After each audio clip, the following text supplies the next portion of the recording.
Guys, uh, today 4 sacks of uh, this is turmeric.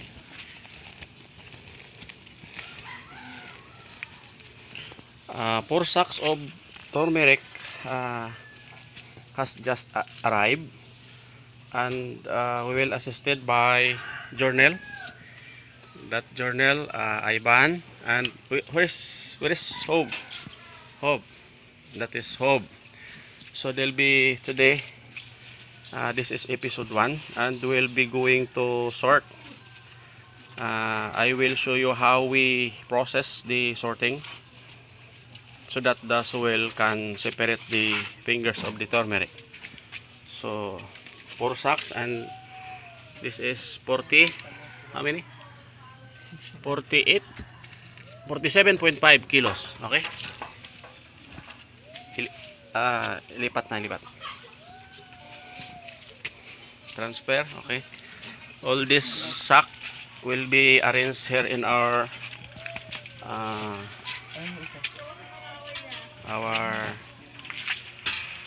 sorting area. See,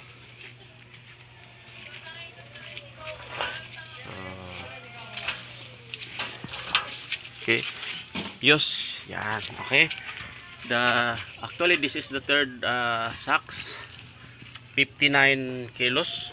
Okay, so the capacity of our weighing scale is, see that one, 100 kilos. So on average, turmeric or ginger can weight up to 60 or 65 kilos, but this sack is not quite full, so maybe it ranges from 50 to 60 kilos per sack. We process this turmeric, or including the ginger, for kilo, for at least 10 to 12 sacks per week. Okay, and this is the last sacks.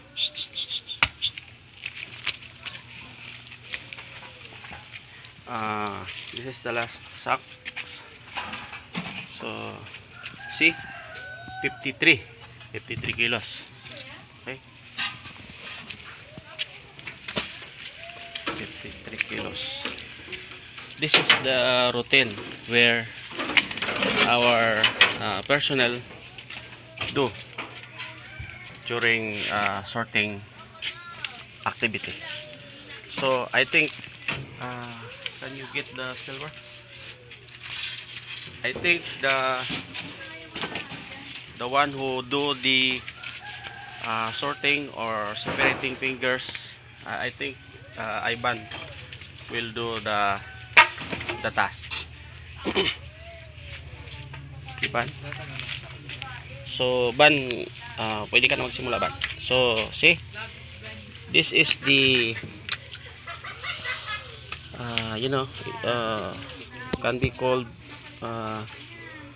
the turning into humus, but this is the leaves of the turmeric.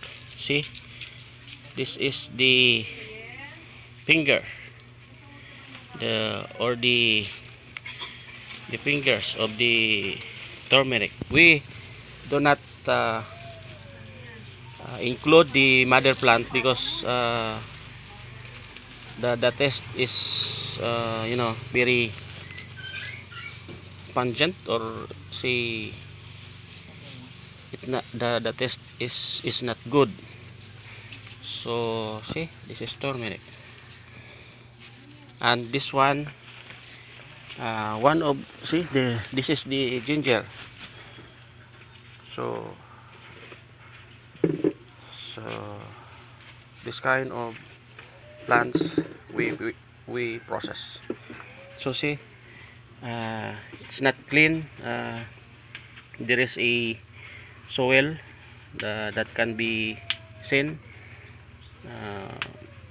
in between those species. So okay, si Ivan do the separation of finger, ginger finger, so that before we do this separation, to of course to separate any foreign materials, to see to it that only ginger and turmeric can be put in the washing operation or washing activity. Okay, so you see he manually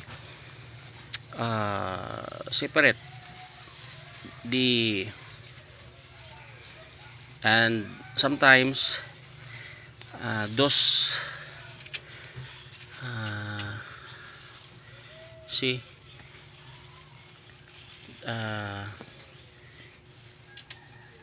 he divided the, you know, the fingers of the ginger, because very big, so that if we mounted it to juicer, the machine will not, of course, will run smoothly. See, so this one we need to separate this one, just to, of course, to get the soil. See,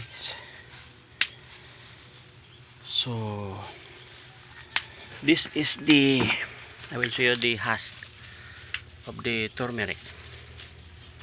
See, we regularly collected this one, and we deliver it to our farm, or the organic farm located in either in Rojas or in Aborlan. But for now, we acquired this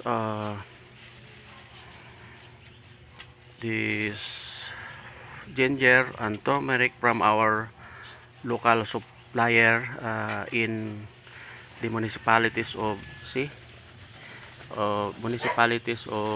Sopronio Española, Rizal, Brox Point, and Quezon, Palawan. So he put here another bucket, or see, and ready for washing. So, a while ago, the tricycle came and delivered 4 sacks of turmeric, but this one, I think it was delivered 3 days ago.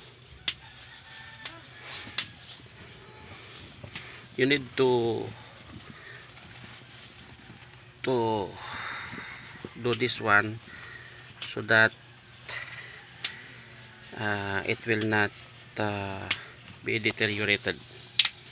The freshness of ginger finger will remain until the process, or the juicer activities can be started. So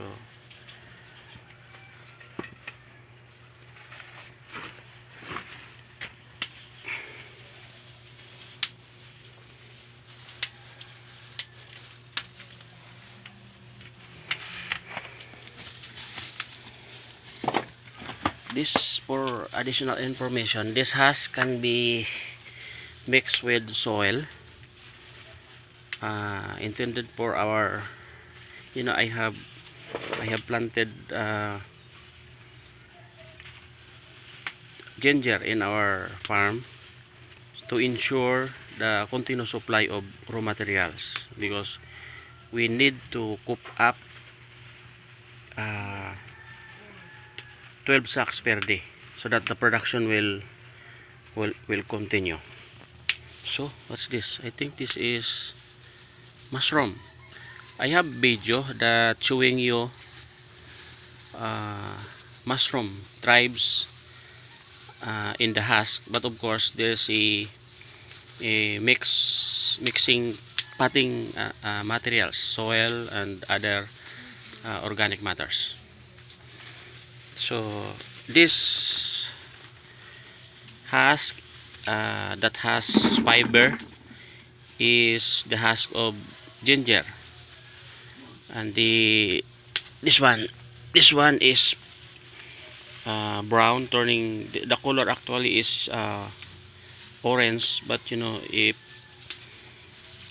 time pass by, the color of the husk of the turmeric turning into brown, but definitely it start from a brownish color, or orange color rather. So if we're going to mix this with soil,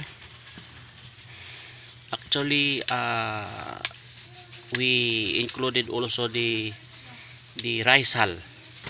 So we use in my experience, we use 50% of this husk, 20% rice hull, and 30% soil, and that's forms part of our potting media, or soil media that can be planted with ginger and turmeric. But for now, because of the huge supply coming from local farmers, we focused on distribution from the local farmers. We cannot rely the production coming from our farm, just because, you know, very busy, and this is the way I can help the local farmers to, you know, purchase their produce like this ginger. Here in Puerto Princesa, we purchase this a kilo, per kilo I think 40-45 per kilo. The year now is year 2001, and the turmeric at I think 15 to 16 pesos per kilo. So Hope will be going to help us, so that see, you know, this raw ginger, if of course this is coming from, or came from the soil, so that yeah, it looks very dirty, but if washing activity can be employed, so it looks good, and actually a lot of benefits can be taken out of consuming this ginger and turmeric. So the color almost orange or reddish in color, so that is turmeric. As you can see, we cannot include those mother plant, because the taste is not good. Only those fingers, or we see it his hair child, or locally we know it, we call it anak, or the children of the mother plant turmeric. But here in ginger, even the mother plant, we use it. So see, if you cannot separate this one, there's the tendency that in between these pores, the soil will remain. Even you apply pressure for washing, it cannot be separate the example rocks. So they manually do this to, of course, to see to it that other rotting ginger will not be included in during processing operation. So see, uh, that is the reject the rotting turmeric or uh, ginger. We cannot avoid this one just because, turmeric or ginger, if you can put it on a sack, that the tendency is uh, the tendency, some other turmeric will turn into rotten. See this one. But so that's why we do the separation process or sorting process. So that is reject, but we cannot what's this, uh, we cannot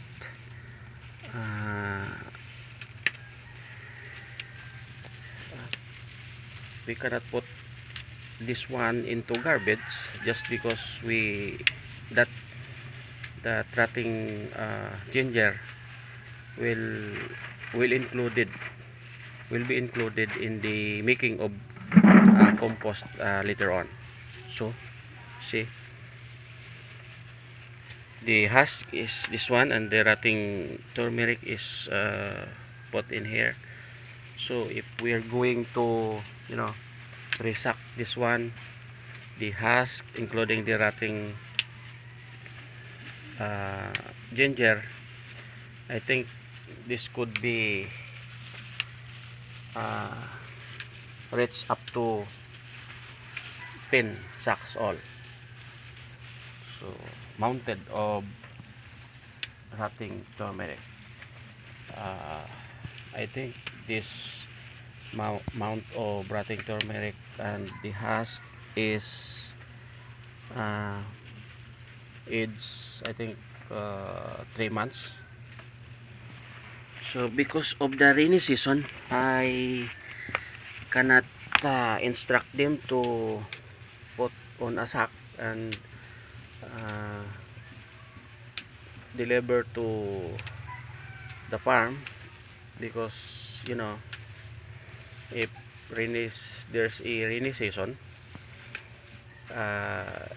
this husk can absorb instantly the rain. So we prepare to do this activity if